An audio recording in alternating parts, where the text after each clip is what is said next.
सुबह की ताजी हवा में एक हल्की सी मिठास थी। गांव के बाहर बने सब्जी मंडी में रोज की तरह हलचल शुरू हो चुकी थी। आवाजें, मोल भाव, ठेले खींचते मजदूर, सब कुछ सामान्य लग रहा था। लेकिन उसी सामान्य भीड़ में आज कोई खास शख्स मौजूद थी जिसका वहां होना बेहद असामान्य था। उसने साधारण कपड़े पहने हुए थे, बिना किसी सरकारी गाड़ी या सुरक्षा गार्ड के। एक आम महिला की तरह। उम्र करीब 35 साल, चेहरा शांत और आत्मविश्वास से भरा हुआ। लोग उसे देखकर बस इतना ही समझ पाए कि यह कोई बाहर की औरत है।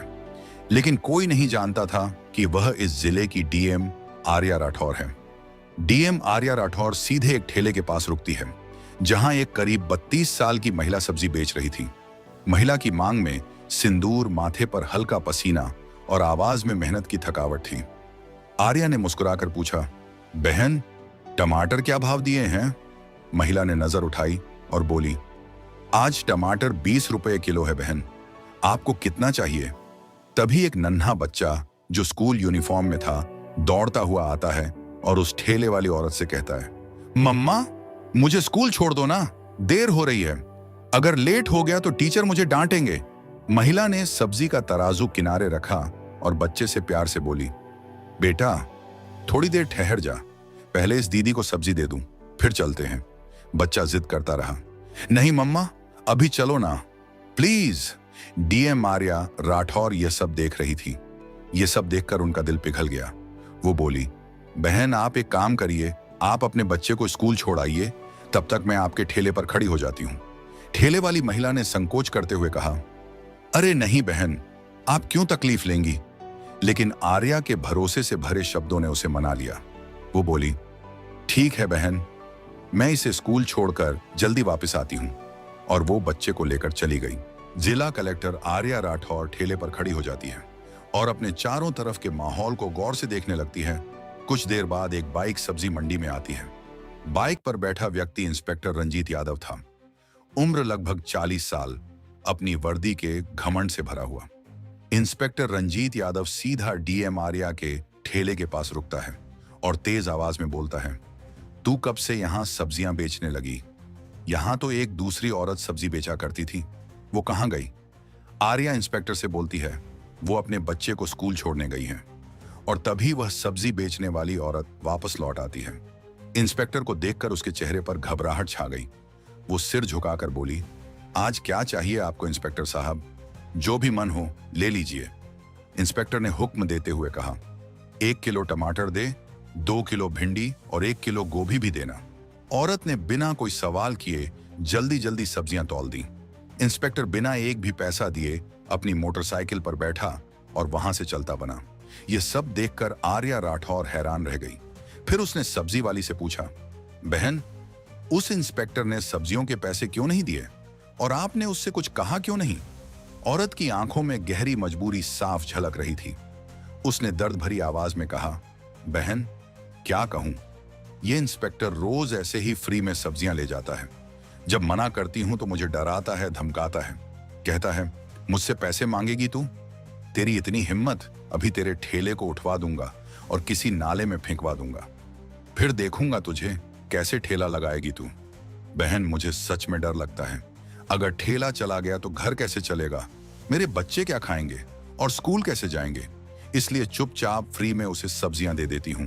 यह सुनकर आर्या राठौर के चेहरे का रंग बदल गया। वो भीतर तक हिल गई थी।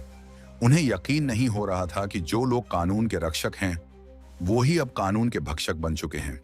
कानून की रक्षा करने वाले ही उसका मजाक उड़ा रहे हैं। आर्या ने गंभीर स्वर में कहा, बहन, अब ऐसा नहीं होगा, अब मैं आपके साथ हूं।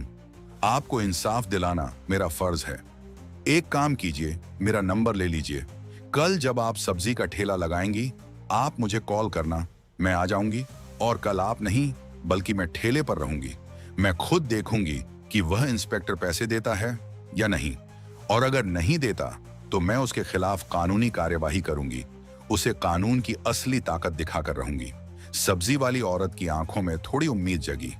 अगली सुबह जिला कलेक्टर आर्या राठौर ने गांव की एक साधारण औरत का रूप धारण किया और वो सब्जी वाली औरत के ठेले पर आकर खड़ी हो गई।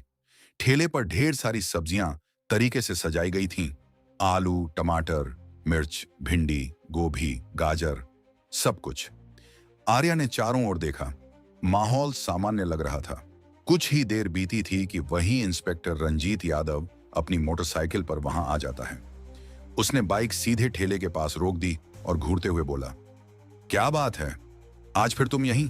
वैसे तुम उस औरत की क्या लगती हो? कल भी तुम यहीं खड़ी थी और आज भी। आर्या ने धीरे से कहा, मैं उसकी बहन हूं। आज उसे घर पर कुछ जरूरी काम था, इसलिए मैंने कहा कि ठेले पर मैं बैठ जाऊंगी। इंस्पेक्टर ने एक गंदी मुस्कान के साथ कहा, ओह, तो तू उसकी बहन है, मगर तू तो उससे भी ज्यादा खूबसूरत है। तू बहुत प्यारी लग रही है आज। फिर उसने बेहुदा लहजे में कहा, वैसे छोड़ो ये सब, मुझे 1 किलो गाजर चाहिए, साथ में थोड़ा धनिया और मिर्च भी देना। आर्या ने कुछ नहीं कहा, चुपचाप सब्जियां तौलकर उसके हाथ में दे दी। जैसे ही इंस्पेक्टर सब्जियां लेकर जाने को हुआ, आर्या ने तेज और सख्त आवाज में कहा, रुकिए इंस्पेक्टर साहब, आपने अभी तक सब्जियों के पैसे नहीं दिए। सब्जियों के पैसे दीजिए, ऐसे नहीं चलेगा। इंस्पेक्टर झुंझला गया, गुस्से से पलटा और बोला, कौन से पैसे? मैं तो रोज फ्री में लेता हूं। अपनी बहन से पूछ लेना, वो तो कुछ नहीं कहती। और तुम ज्यादा जुबान मत चलाओ मेरे सामने। वो फिर जाने को मुड़ा, लेकिन आर्या की आवाज अब और तेज हो चुकी थी। आप मेरी बहन से चाहे जैसे लेते हो, लेकिन मुझसे नहीं। सब्जियों के पैसे देने होंगे। हमें भी पैसे खर्च करके ही ये सब्जियां लानी पड़ती हैं, और अगर हम एक दिन भी सब्जी ना बेचें तो हमारे घर का चूल्हा नहीं जलता। आप जैसे लोग फ्री में सब्जी लेकर हमारे पेट पर लात मारते हैं। इंस्पेक्टर साहब। इतना सुनते ही इंस्पेक्टर रंजीत यादव के गुस्से का पारा चढ़ गया। उसकी आंखें गुस्से से लाल हो गईं। बिना कुछ सोचे समझे उसने गुस्से में आकर एक जोरदार थप्पड़ आर्या राठौर के गाल पर जड़ दिया। थप्पड़ इतना तेज था कि आर्या एक कदम पीछे लड़खड़ा गई। आंखों में आंसू भर आए, लेकिन उसने खुद को संभाल लिया। उसके चेहरे पर दर्द था, पर उससे कहीं ज्यादा आत्मसम्मान की चोट थी। अब चुप रहने का समय नहीं था। कांपती लेकिन दृढ़ आवाज में आर्या बोली, आपने एक महिला पर हाथ उठाकर बहुत बड़ी गलती की है। इसका अंजाम भुगतना पड़ेगा आपको। अब इंस्पेक्टर का गुस्सा और बढ़ गया। उसने चिल्लाकर कहा, तू मुझे सिखाएगी? तेरी इतनी औकात? गुस्से में बेकाबू होकर उसने आर्या के बाल खींच ली। आर्या दर्द से कराह उठी, लेकिन उसने किसी तरह अपने बाल छुड़ाए। उसकी सांसें तेज हो गई थीं, लेकिन हिम्मत नहीं टूटी। कड़क आवाज में वो बोली, ये सब बहुत गलत हो रहा है। मैं तुम्हारे खिलाफ रिपोर्ट करवाऊंगी। तुम्हें सब्जियों के पैसे देने ही होंगे। पर इंस्पेक्टर तो अपनी वर्दी और रुतबे के नशे में चूर था। हंसता हुआ बोला, रिपोर्ट? तेरी इतनी औकात है? तू एक मामूली सब्जी बेचने वाली और मैं थाने का इंस्पेक्टर? मैं तुझे यहीं खड़े खड़े खरीद सकता हूं। ज्यादा जुबान चलाई तो उल्टा तुझे ही जेल में डाल दूंगा। इतना कहकर इंस्पेक्टर ने मोटरसाइकिल स्टार्ट की और वहां से चला गया। आर्या वहीं ठेली के पास खड़ी थी। उसके अंदर का गुस्सा फटने को तैयार था, लेकिन उसने अभी तक अपने आप को संभाले रखा था। कुछ पल ठेले के पास चुपचाप बैठने के बाद आर्या राठौर ने अपनी जेब से फोन निकाला और सब्जी वाली औरत को कॉल किया। धीरे से बोली, बहन, अब तुम ठेले पर आ जाओ। इस इंस्पेक्टर को अब मैं दिखाऊंगी कि कानून की पावर क्या होती है। जैसे ही सब्जी वाली वहां पहुंची, आर्या वहां से निकल गई। फिर वो सीधे अपने घर लौटी।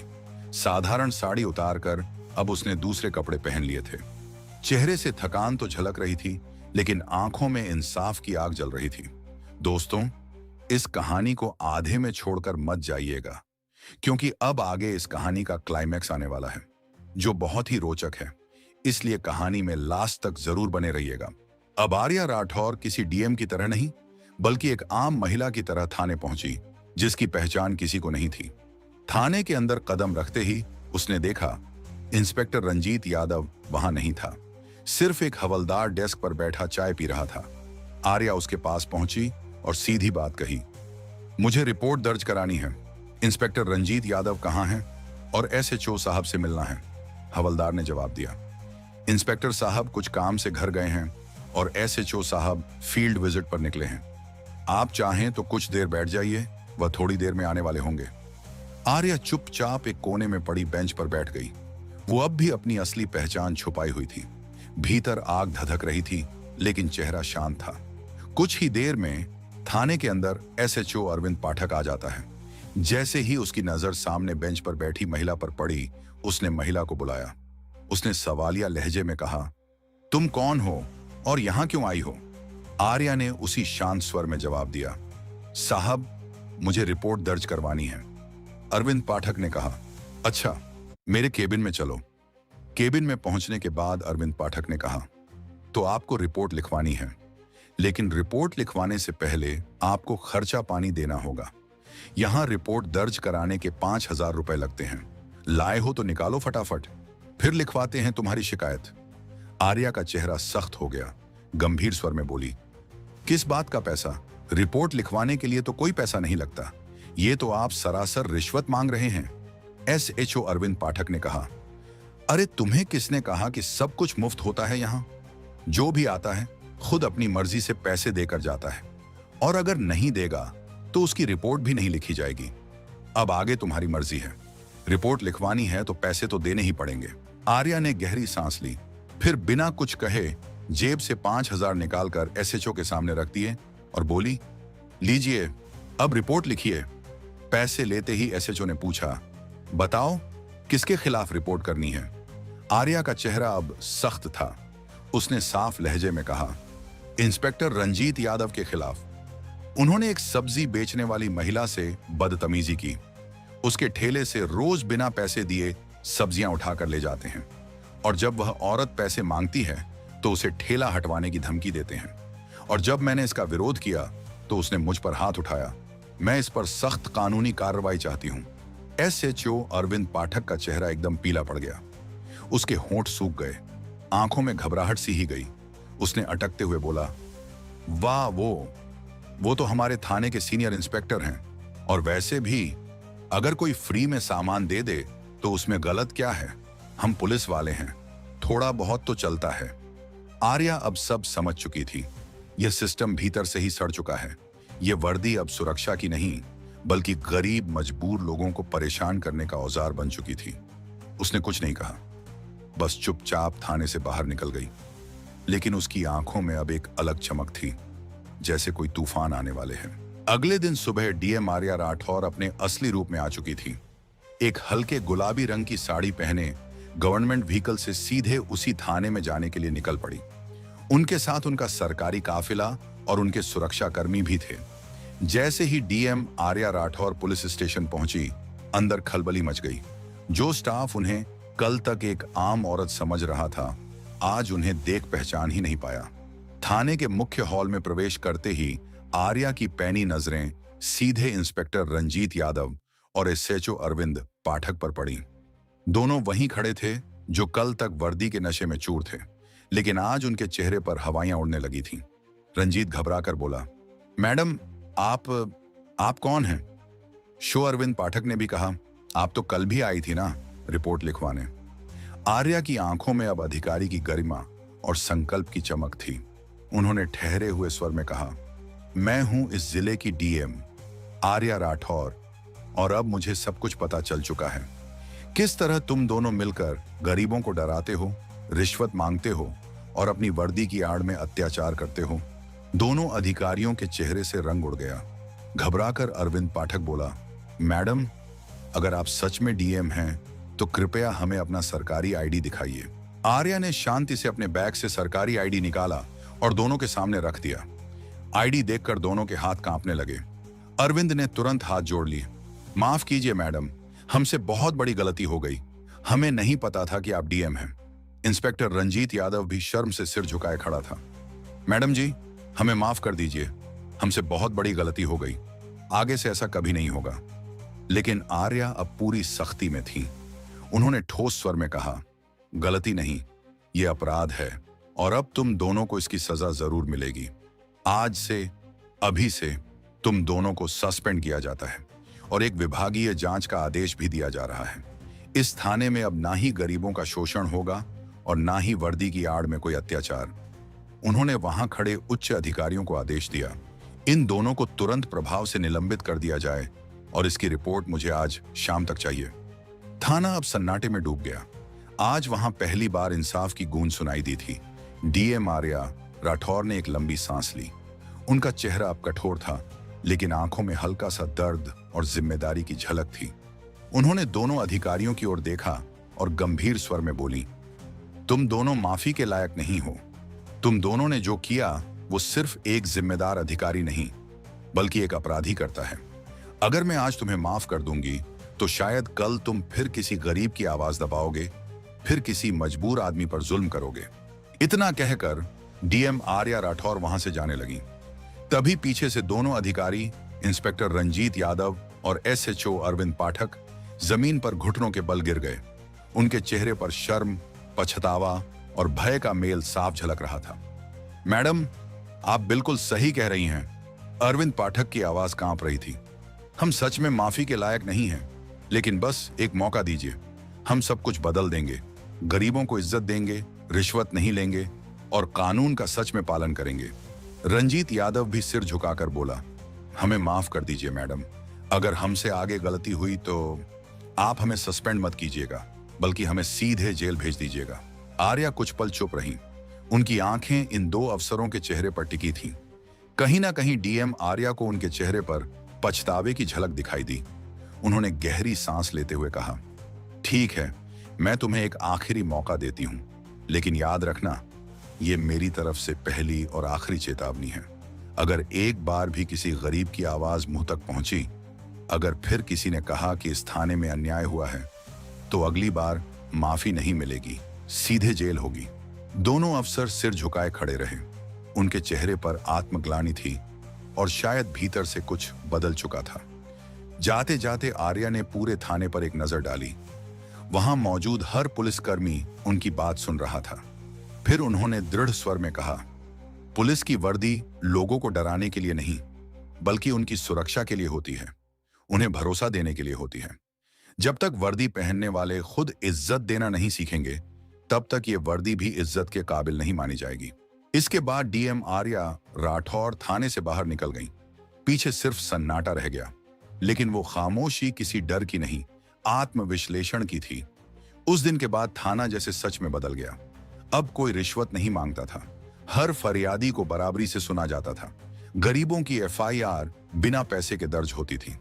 बाजार, गलियों और चौराहों पर अब पुलिस लोगों की मदद करती दिखती थी, लोगों में डर नहीं फैलाती थी।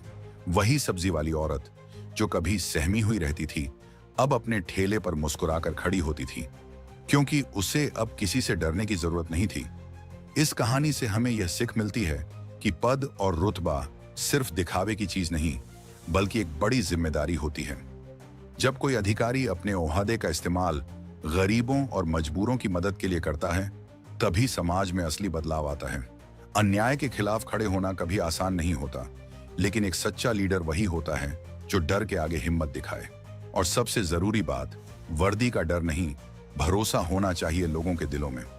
दोस्तों, इस कहानी को सुनाने का उद्देश्य किसी को परेशान करना या किसी की भावनाओं को ठेस पहुंचाना बिल्कुल नहीं है। हमारा मकसद ना ही किसी जाति, धर्म, समुदाय या पेशे को गलत दिखाना है। इस कहानी का इकलौता उद्देश्य है आपको जागरूक और सचेत करना। अगर आपको यह कहानी पसंद आई हो तो इसे लाइक करें, हाइप करें। और अगर आप चाहते हैं कि गरीबों की आवाज दबे नहीं बल्कि और लोगों तक पहुंचे, तो इस कहानी को ज्यादा से ज्यादा शेयर करें। आपका एक शेयर किसी की चुप आवाज को एक बुलंद सच्चाई बना सकता है। आवाज उठाइए, साथ दीजिए और बदलाव का हिस्सा बनिए। ऐसी ही और कहानियों के लिए हमारे चैनल ब्लैक क्राइम फाइल्स को सब्सक्राइब करना ना भूलें। सतर्क रहें, सुरक्षित रहें। धन्यवाद। जय हिंद।